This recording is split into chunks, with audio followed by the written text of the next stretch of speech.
Daniel Padilla, hawak ang braso ni Catherine Bernardo sa kasalang kaibigan nila na si Robby Domingo.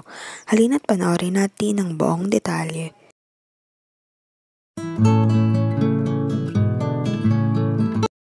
Spotted nga na magkasama ngayon ang Katniel sa kasalang kaibigan nila na si Robby Domingo at Mikey Pineda. Invited nga ang mga bosses nila at ilang mga celebrities na kaibigan din ni Robby. Spotted naman na magkasama at nakahawak pa nga si DJ sa braso ni Catherine na akala mo hindi sila nagkahiwalay. Ito nga ay private matters kaya nakapagtaka na magkasama sila kahit hiwalay na.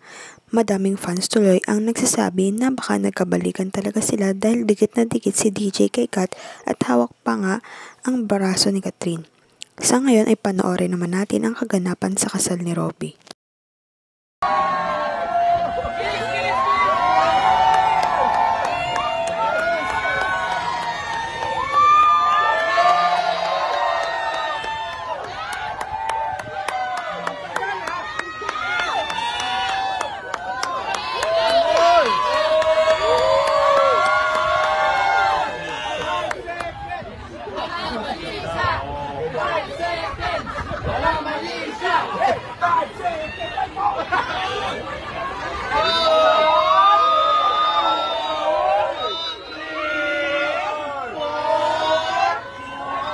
Sa ngayon, huwag kalimutang mag-like at subscribe sa aking YouTube channel, Celian Beats, para updated kayo sa celebrity issues at ganaps. Maraming salamat po sa panonood.